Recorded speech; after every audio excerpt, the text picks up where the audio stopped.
Hello everybody and welcome to another video from myself, Steve-O, just chatting nonsense basically. So if you don't want to hear me chatting nonsense, see you later. So I poised a question earlier, aka 9 o'clock in the morning, in the members chat. It's been something that's been just playing on my mind over the last 48 hours, I guess. Do you think we're getting too much content / are we being overindulged with content, and it's almost to the point of where we're being pushed towards a template? Obviously it's down to us as the individual whether we consume this content or not, but I'm bordering on muting FPL accounts again on Twitter as an example. Every account is word for word the same. How do you feel about it? And I said this the other day on the video in the graveyard, and the more and more this game becomes popular, the more and more content there is going to be. And I've discussed this to death on many videos where you can choose any niche hobby on the planet and it will have hundreds of podcasts or YouTube videos about it. Even something as simple as, what's your favourite sugar? What's your favourite jam? Go out now and check out, see if there's a podcast entitled What's Your Favourite Jam? Best jams in the world. And if you as an individual choose to consume or watch or listen or whatever this stuff, you are going to feel like you are bombarded with it. And it's why for me personally, I go out my way to only listen to pretty much one, if not two, podcasts / listen to videos, or like last night, watch the FPL Juice show when it's live. And occasionally, if there's an FPL streamer live and I like who the people are, I will tune in and watch. And I fully appreciate that over the past several days. You mean 48 hours, Steve-O? Yeah. Since Monday, with the launch of the 20 prices, and then we've had teams revealing the prices of 4 or 5 players. Every Twitter account, whether it's as big as Andy Let's Talk Everywhere, FPL, or what does that mean? Or if it's a complete nobody like Total Steve-O, we're virtually tweeting the same stuff. Now, I'm just using me as an example of a complete nobody because it's just the truth. Occasionally I may make a comment like, wow, Rashford is only 9 million, is classified as a midfielder. What does that make Weghorst at Burnley a 4.5 forward? Because it should do.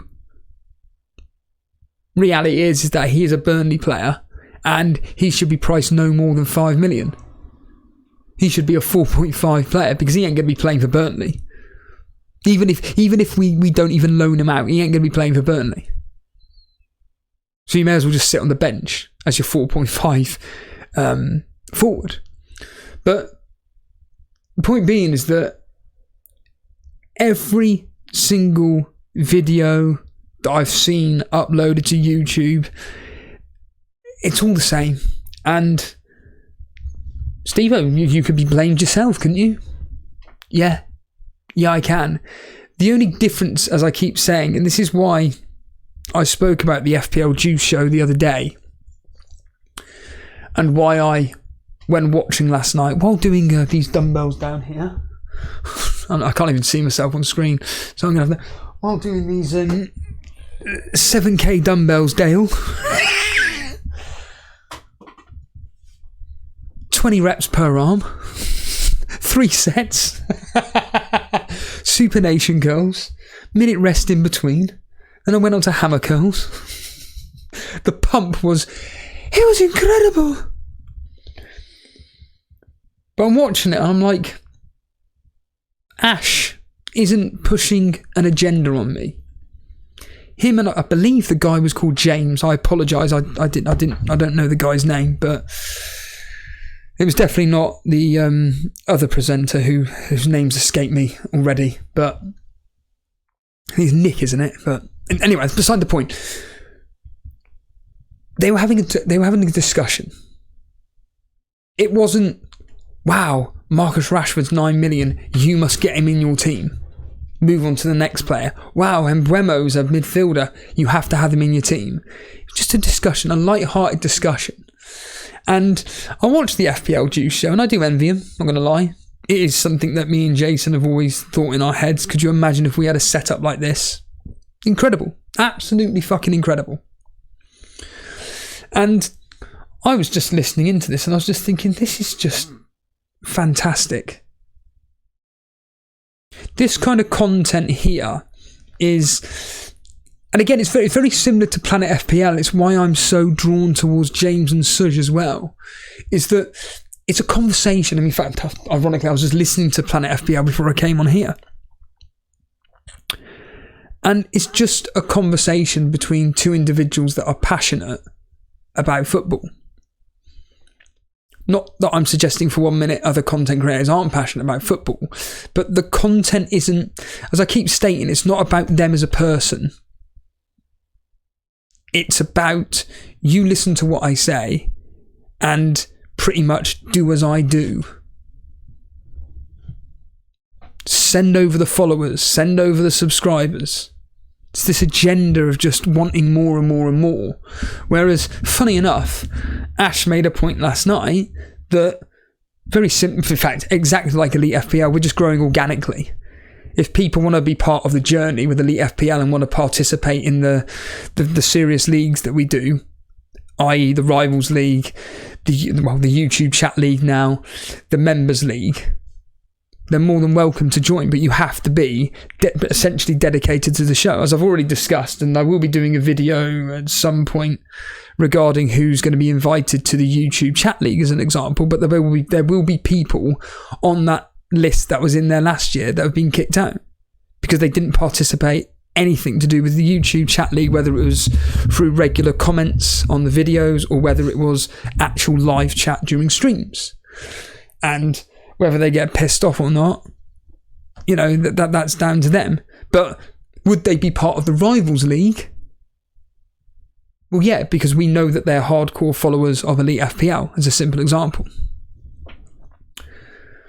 And like I keep saying, I'm not going to name the individual, but an individual said to me about my personal podcast. They said that what I really enjoy about your podcast is that we almost feel like we're on a journey with you. Whatever you discuss, we're there with you. And I'd like to think, like with Elite FPL as a simple example, you guys that are with us, you're following us for the journey and enjoying the absolute bullshit that we're coming out with, basically. But anything I talk about regarding football is going to be no different to any of the large content creators, whether you're FPL General, whether you are Andy, whether you are FPL Raptor, Folk or Harry, it doesn't matter. What I say is going to be no different to what these individuals say. And I've just found the last 48 hours, you said several days a few minutes ago, the last 48 hours has been an absolute bombardment of information to the point of where because it's my hobby, or because it's our hobby, said in a Gloucester accent or a Cornish accent, because it's our hobby, we are interested in, the fact that Saka's coming at 9.5 as predicted by most of us. The fact that Rashford's coming at a 9 million midfielder. I mean, already, this thing here, see you later, son, bring in Rashford. Because like I said, there is information that we think about where we go, well, actually, thinking logically here, the old Premier League fixture list here, and you do think, well, Chelsea have got a new manager, but he's an experienced Premier League manager. The players that they've got are high quality. They've experienced the Premier League last season. They know what they're in for. You'd like to think that with their fixtures of, okay, Liverpool, West Ham, Luton, Nottingham Forest, Bournemouth, they ain't that bad. And when you've got the likes of Sterling coming in at 7 million,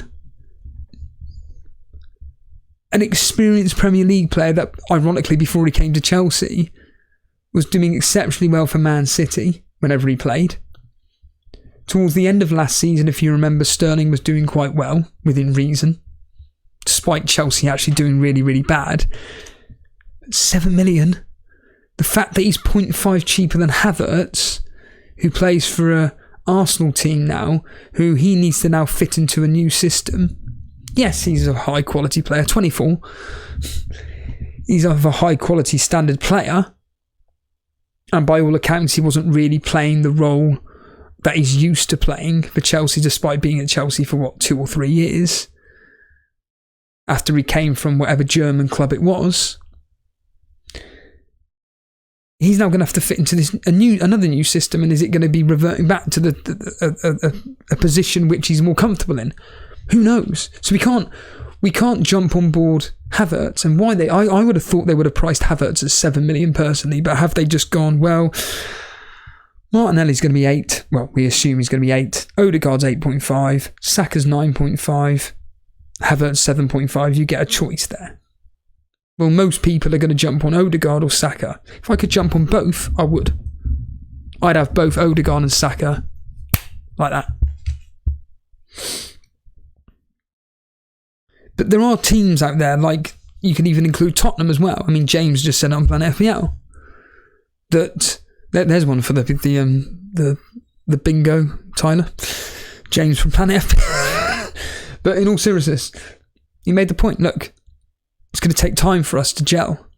But to counter that, the players that you've got haven't really changed that much. You're going to have Kane, Kulusevski, Son and Maddison. Maddison. How's he going to fit into this team? Well, we know how much of a quality player he is. We know how good Kulusevski can be. Certainly at the start of last season, he was on fire. He got injured and then he came back and he just fell off a cliff. But certainly, this is a team which actually, with their fixtures, again, we've got Brentford away, Man United, but then Bournemouth, Burnley, Sheffield United. Probably a team to watch. But when you've got players like Son in at 9 million, I'm assuming Kulusevski is going to be 7.5, 8. Maddison's going to be 8. Kane's going to be 12.5, 13 million. These are wait and see players.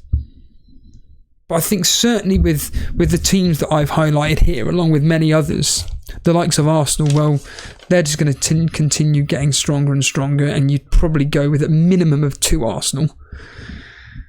So Saka's already a lock.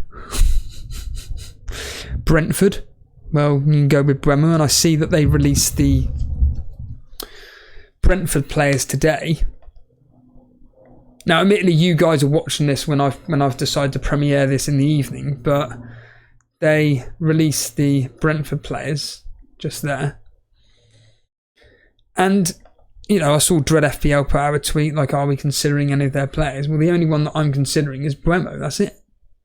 Just in Buemo. I have no interest in any of their defenders, but once again, we go back to it. Tottenham at home. Fulham, Crystal Palace, Bournemouth, Newcastle. Are they going to keep a clean sheet in any of those? Well, Tottenham like to attack, Fulham like to attack, Crystal Palace like to attack, Newcastle like to attack. Of those 5 fixtures, 1, maybe 2 at a push. I know we have this discussion every single year. It's the same repeated. In fact, I can guarantee for the 24-25 season, I'll be saying exactly the same thing. That's a guarantee. Bookmark that. But the likes of Crystal Palace are scoring goals for fun. Well, they were at the end of last season, so you'd like to think they'd take that form into this season. Tottenham, well, under the new manager, but the quality of player that they've got up front, you'd think they're going to score lots of goals. Fulham, we know what they're all about. Bournemouth, sack of shit, they're going to be relegated. Newcastle, we know what they're about. Then you look at Chelsea, we've discussed them. Crystal Palace, I've got as decent fixtures, again, from a goal-scoring point of view. The likes of Eze coming in at 6.5. We all know how well he performed. Could he be the key man to Crystal Palace next season? Well, at 6.5, he's worth a punt. Sheffield United, Arsenal, Brentford, Wolves, Aston Villa. They're not exactly horrendous runs. Okay, Sheffield United away. I can see that being 0-0, 1-0 Sheffield United, 1-1. Arsenal at home, I'd expect them to score. Brentford away, I'd expect them to score. Wolves at home, I'd expect them to score. And then Aston Villa away. Again, tough fixture. We know how Unai Emery has played last year. Will set his team up. Very difficult to score against. And to be honest with you, you're looking at maybe 2-0 Aston Villa, something like that. We don't know. Obviously, we don't know. I'm recording this, the 5th of July, for fuck's sake. And we got Man City, don't need to discuss them. Liverpool are the most interesting team of all. So, Liverpool, with the release of their players, with the likes of Núñez coming in at 7.5, Trent 8 million, Salah 12.5. These players have the potential to go absolutely crazy next year, and it's the FOMO in us that thinks, Christ, I need Salah, I need Trent, I need Núñez / Gakpo. But when you think logically, Núñez needs about 400 chances to score a goal. Gakpo, well, we saw the flaming, for my benefit, we saw the agony going through Jason with Gakpo last year. I don't care how much of a quality player he is. 7.5 forward? Who are you going to be choosing, him or Núñez? You've then got Jota to come into play here, who I'm assuming will come in as an 8 million midfielder or an 8.5. Same as Diaz, he'll be 8 or 8.5. I'm assuming 8 based on the lack of minutes last year. Salah 12.5. Can a double up of Trent along with one of the strikers or the cheaper midfielders cover the Salah points? Because we saw that Salah tailed off last year. We saw it. Now towards the back end, he did a bit better, but let's get real here. He was just doing a Kane. It was pretty much an attack and return in every game, but nothing major. I mean, again, I'm only basing this off some shit memory that I've got because I don't even remember yesterday, let alone 4 months ago. But point being is that from what I remember owning Salah, he wasn't bringing in the points that I thought he should have been bringing in. It was good to own him just for coverage, but to start him this season when you've got potentially better options from Liverpool. But certainly I'm definitely going with Trent no matter what to start the season with. Sheffield United, an unknown quantity, but certainly from a defensive perspective, Crystal Palace, Nottingham Forest, Everton, Spurs, Man City, not great. I mean, another team that I should have spoke about was Everton. They have got a decent set of opening fixtures up to October the 7th. And the fact that Pickford's come in at 4.5, and again, we know this kind of player, what he can do. Fulham, Aston Villa, Wolves, Sheffield United, their opening 4. Again, within reason, decent fixtures. Arsenal at home, Brentford away, Luton, Bournemouth. Not the worst. And certainly when you're looking at the promoted teams, Burnley avoid like the plague. Yes, Zerari coming in at 5 million is an absolute steal. And if you're really, really, really struggling for cash and you're thinking, where can I find 4.5 or 5 million to save, you know, X, Y, and Z amount to bring in another player, Zerari of Burnley, just for the games against Luton, Aston Villa, Nottingham Forest, why not? Then you've got the likes of Luton, their fixtures: Brighton away, Burnley, Chelsea, West Ham, Fulham, Wolves, Everton. Barring Chelsea, barring Brighton, barring West Ham, they're not too bad. They're not too bad. Sheffield United already spoke about. But where are the 4.5 million goalkeepers? I mean, I believe Fabianski came in at 4.5. You ain't going to be touching Wolves, Nottingham Forest, you ain't going to be touching from a defensive aspect. I see Edison's coming at 5 million. So could he be the one in defence that we go for regarding a Man City asset? To save that 0.5, because John Stones or a Kanji will be coming at 5.5 or maybe even 6.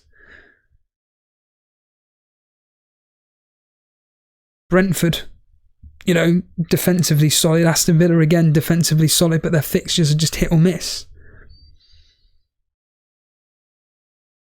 But I mean, of these teams that I've got highlighted here, Arsenal, Brentford, Chelsea, Crystal Palace, Man City, Liverpool, Sheffield United, Spurs, of all of them, who've got the 4.5 goalkeepers? Well, Raya ain't going to be 4.5. I believe Johnson of Crystal Palace has come in at 4.5, I believe. Then you've got Sheffield United and, like I said, the promoted teams, but then you can throw Pickford in as well.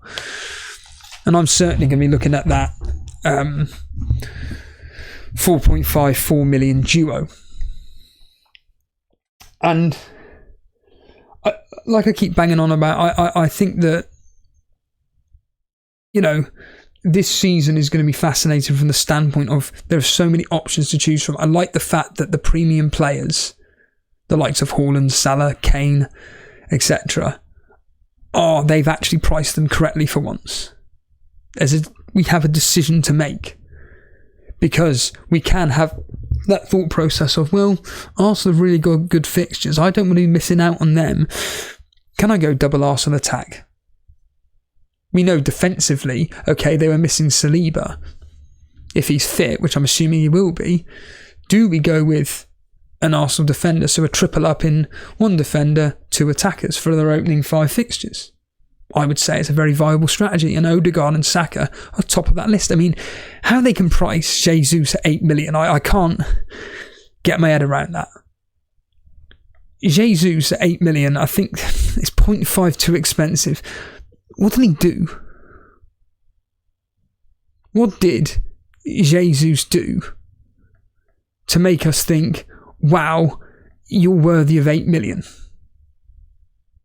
He scored the odd goal here or there, but really it was down to Saka, Odegaard, Martinelli and Trossard. But now they got Havertz, who I'm assuming can be coverage for Jesus.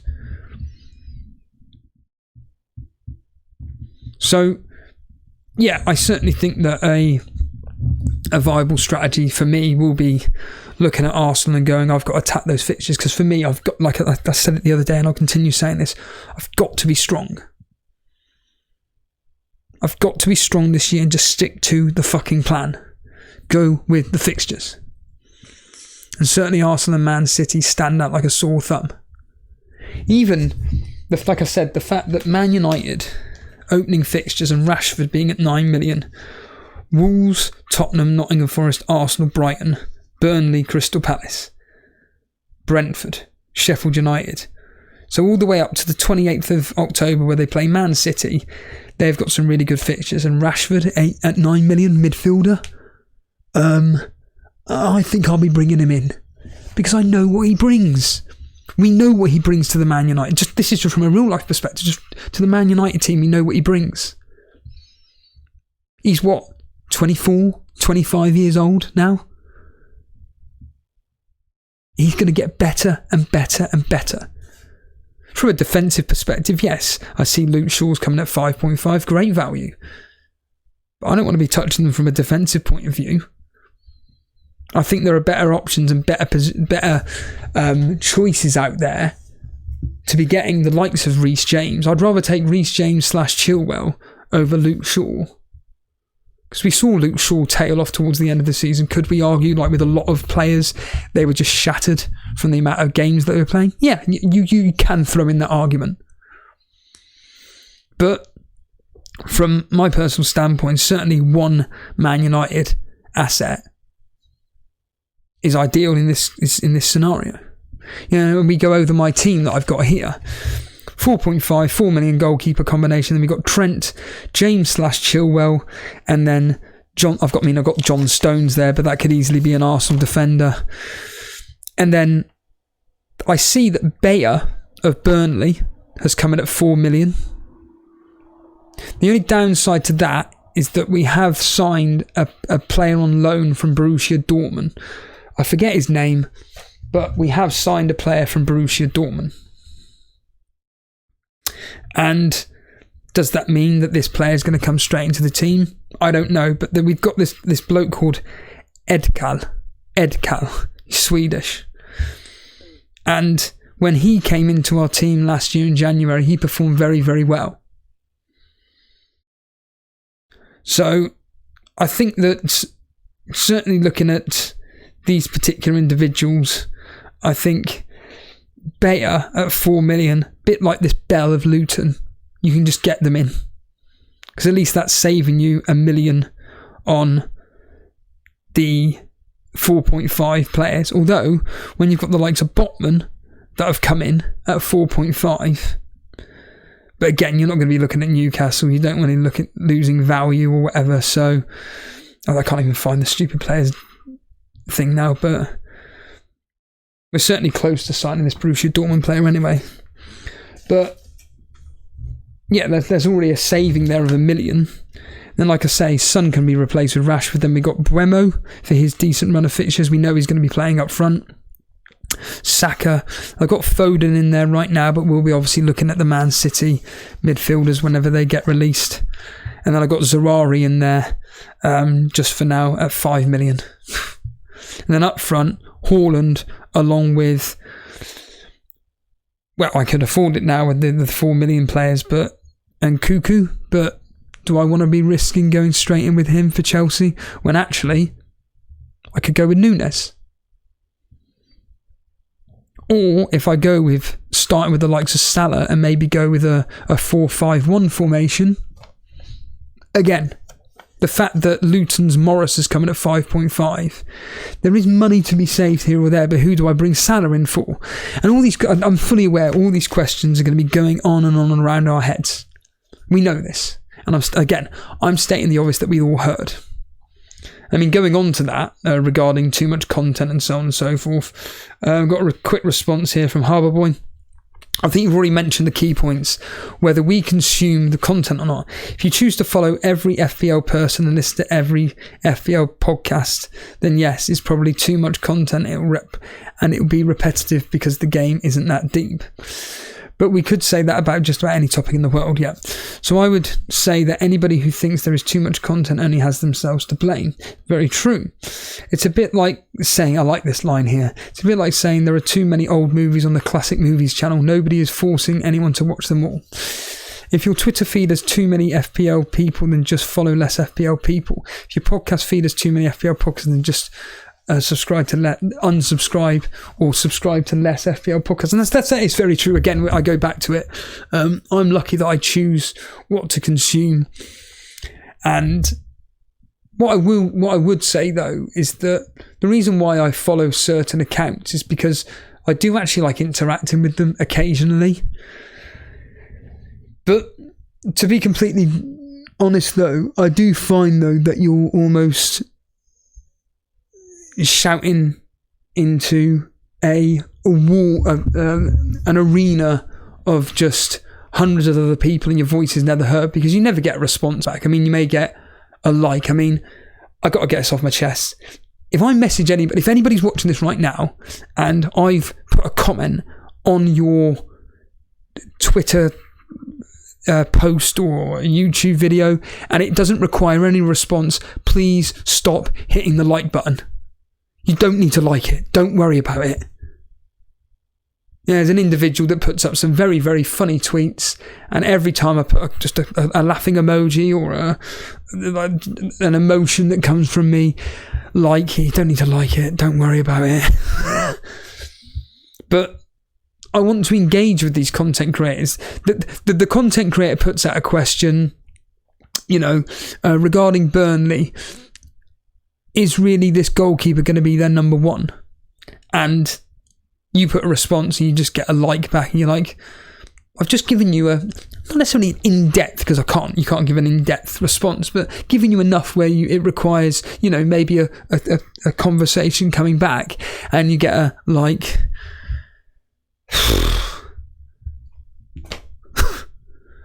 That's when I get frustrated. That could apply to anybody, by the way. And certainly from my perspective, like I said, I do like following certain FPL accounts because some of the things that they do put out there is quite interesting to me, especially when it comes to, ironically, their real life rather than their fantasy football stuff. But we know that when they post fantasy football stuff up, that's because that's what they're known for. This is why I've always said, from my personal perspective, I've always used social media as an extension of me as a person, rather than this is all I'm about, this is what I am, you only follow me for this. Like today, for example, I noticed an influx, 5 people, 5 accounts, all FPL related, followed me, and I'm thinking, well, if you like extras, or you like The Office, or you like old WWE, brilliant.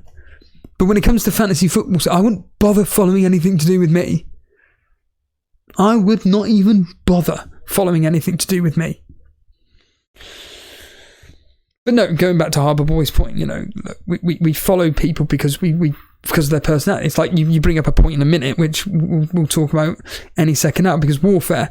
A good question is, why would anybody follow content creators?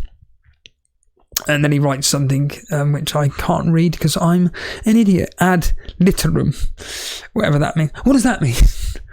That means you're not really playing the game yourself, which defeats the point. I disagree. I think Harbour Boy actually answers this for me in a way. I don't watch blah, blah, blah, blah. I watch content creators because they're entertaining, and that is it. If you are listening into podcasts and watching YouTube videos / listening to them, I'd like to think you're listening to them because you like their personality.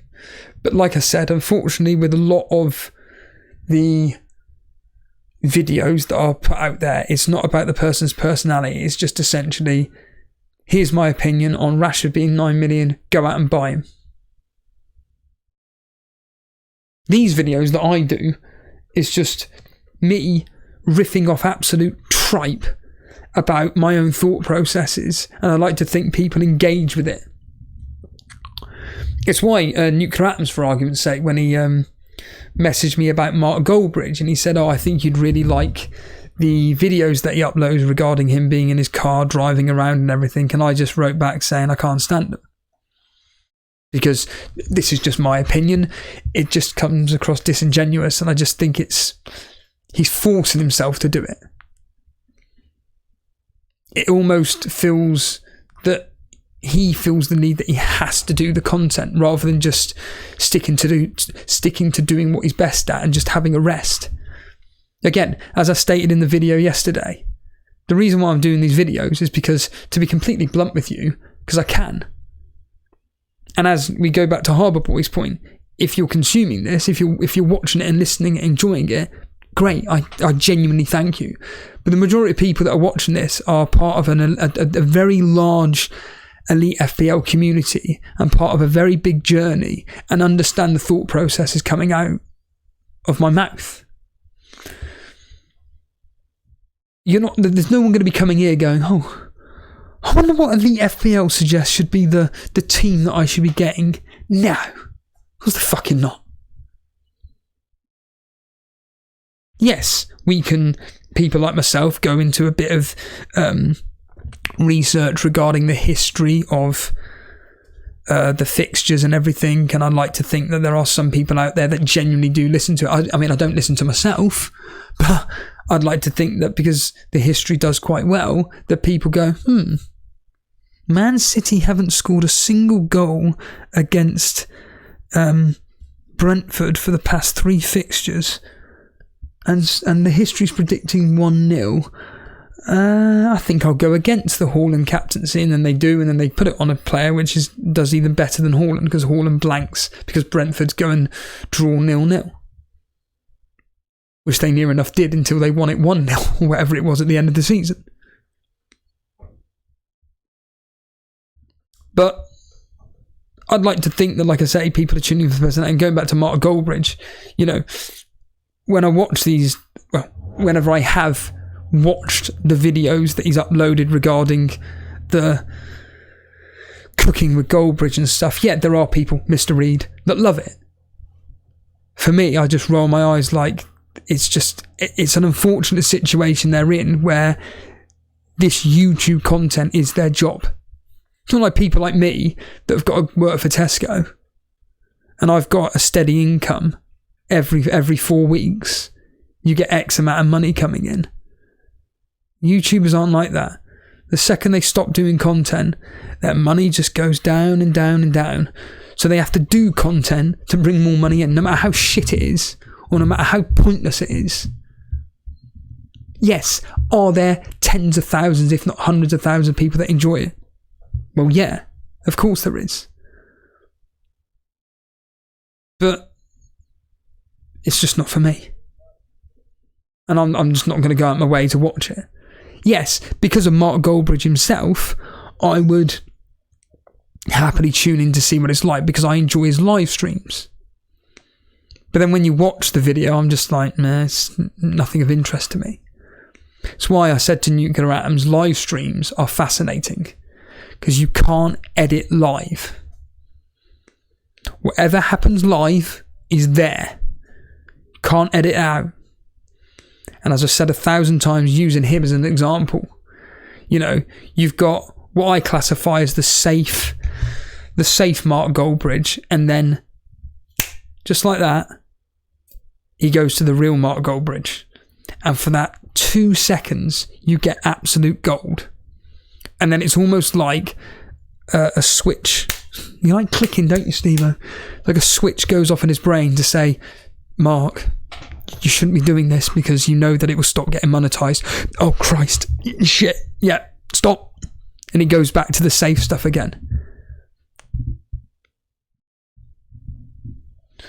But, it's why, for instance, in Warfare, saying about the fact that why follow content creators if you're not going to be playing your game yourself. And I think, without wanting to repeat myself, but I will, it is just down to the person's personality. Harbour Boy saying, because I don't watch any matches, so how else am I going to get information about which players are doing well? Oh, right, I see. Ironically, living in New Zealand, where they probably give free games out, but obviously because of the time difference, it's very difficult to watch live games. Plus, some content creators are entertaining. Why do any of us follow Elite FPL as an example? And it's true. You could apply it to absolutely anything. Why do you follow this? Why do you follow that? Like, for instance, why do I subscribe to X, Y, and Z channels? Well, let's just use my YouTube subscriptions as a simple example. Why do I follow them? So I've barely subscribed to any subscriptions or any channels on YouTube whatsoever, so I can easily read them out as I go along. And these are the channels that I'm subscribed to. So I've just recently subscribed to a channel called Conquer Driving, spelt Conquer. So I'm going to conquer driving. An absolutely fascinating insight from a driving instructor. Essentially, how to drive properly, how to be safe on the roads. the editing that goes into that and the information given is absolutely fucking outstanding. And I've watched 3 or 4 videos and I'm like, this is just incredible. Subscribe. Manmoth, which is the one that basically does all the XFM shows, even though it's all been uploaded, but I just subscribe to it. The London Dashcam. So he's a taxi driver who basically has estates, just drives around London. Admittedly, it's not directly London per se, but it's a channel in which he just talks about things that happen on the road while he's been out and about. And it's just really just about idiot drivers, basically. It's really good. The FPL Juice Show I recently subscribed to because of their their pre-season stuff, and like I said, their personalities really do come out in it, and I relate with it a lot. FPL Black Box, because like I say, I think as a mark are fantastic. I think they're fucking brilliant. And I watch them, like I say, I don't deny it. I don't watch any of the data stuff, any of the statistics stuff, but I watch the beginning and the predictions and then the end, because I just think it's really, really interesting what they both have to say. Then I've got this warfare, whatever it's called, Call of Duty subscriber who called SoCal, who streams about... How have I forgotten his name? How the hell have I forgotten its name? Warzone. Fucking hell. Who streams Warzone every single day for 9 hours a day. Now, admittedly, I haven't watched him for... Well, I watched him the other day for a few times, but to be honest, I don't really watch him much these days. So I just haven't got the time. But I think he's another one that, like... Unlike, say, again, you could equate it with the big FPL channels. So in the Warzone community, like some of the big names out there, I prefer SoCal because he's honest and real. Whereas the bigger channels, I just don't relate with. I don't gravitate towards. Then you've got the FPL Casuals, and then SJP World Media Network, who, to be honest, I don't watch any of their videos, but... because they're now next season going to be doing a football show, and I know how good it was 2 seasons ago, I will be tuning in when they do their live streams. Then they've got Let's Talk FPL, FPL Harry, Mark Goldbridge's That's Football, and then good old Jeff Marshall. That's all I've subscribed to. Now there'll be someone on here that's subscribed to nothing. There'll be someone on here that's subscribed to 700. But for me, I personally use YouTube as... pretty much what it should be used for. It was almost like a TV network, really.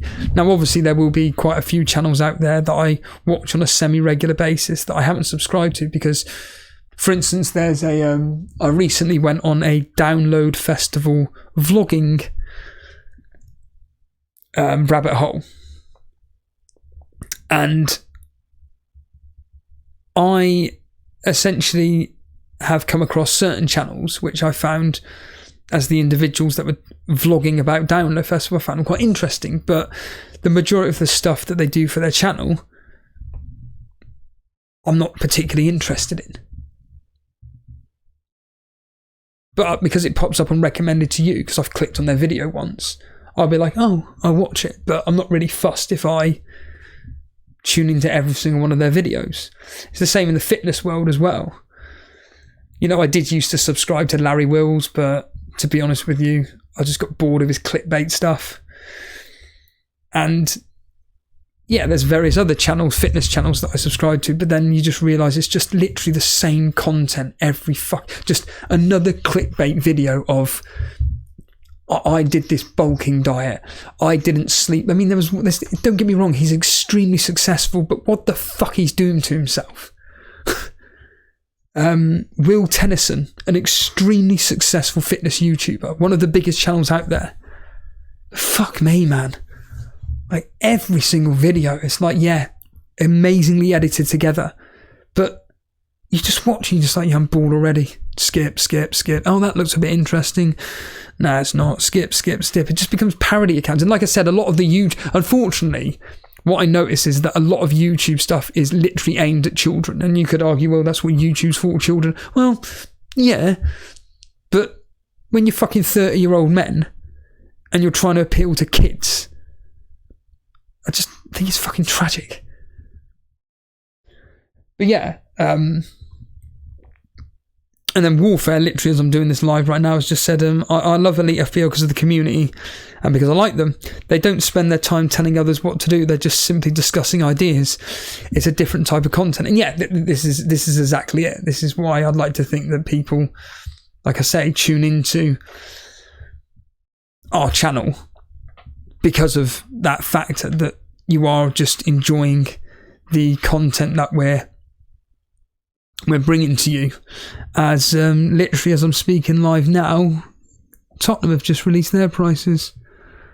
Richarlison 7 million, Kulusevski 7 million. That's good. That's very good. Kane is how much? 12.5. Wow. Perisic 5 million. I don't think he's going to be there, is he? Perisic next season. Wow. Kane 12.5, yeah. I would have thought maybe a bit more, but 12.5, 13 million for Perisic. Kulusevski 7 million. So Maddison's going to be 8 million, I'd guess. Good prices. And this is the point. This is giving us options. Certainly with their opening fixtures, they're very, very good. But yeah, on a completely separate note, this has nothing to do with fantasy football. I'm about to talk about now what you mean the last 10 minutes was. So if you're not interested, again, see you later. It's just something that's happened today live as of, again, 8:30 this morning. So for any of you that listen to my side little, I say project, it's just a side podcast, the Total Steve-O podcast. And as I keep discussing, the only reason why I do the podcast is because I'm trying to, even though ironically I'm talking about it now, but I'm trying to not talk about too much of that stuff on here. And I'm able to just use colourful language and talk about subject matters which I wouldn't really want to talk about on here. And whether you're aware or not, the other day so I've done quite a few podcasts about listening into porn star interviews with James English, who's one of the biggest podcasters out there regarding he's basically the Joe Rogan of England, basically. And he did an interview. He's done interviews with various OnlyFans stars, porn stars, and so on and so forth, and pretty much all of the stories are virtually exactly the same. So the other day, I did a podcast responding or talking about one of the biggest OnlyFans stars out there, because she's got the biggest boobs on OnlyFans, called Madison Fox. And to be fair, I actually found the podcast from her side quite interesting because she spoke quite a lot of sense. And I thought, well, you seem pretty relatively normal, but you are quite contradictory in some of the things you say. Well, anyway, I obviously uploaded it and stuff, thought nothing of it. And incredibly, she sent me something. So she retweeted my podcast, and this is what she said. And I'll probably be going into more detail. In fact, I will be going into more detail on my podcast. But this is what she says. So remember, this is one of the biggest OnlyFans stars out there. And she's responded to a complete nobody like me. The amount of contempt you seemingly hold for women, deep-rooted disrespect of female content creators specifically, isn't normal. Again, I'm going to discuss a lot of this on Total Steve-O. In your podcast, You are completely disregarding of anyone else's feelings or emotions and speak with contempt for things I have been through. So this is an official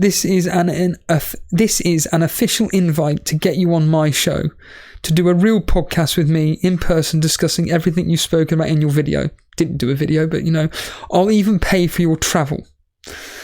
This is how much traction this pointless thing got. One individual, he's not worth this is a bloke with no profile pic. He's not worth the time and effort. There are only so many hours in the day. Spending even one on him is a waste. Calculate how valuable your time is per hour. Well, it's $600 according to her. I bet it is quite a bit more than this guy.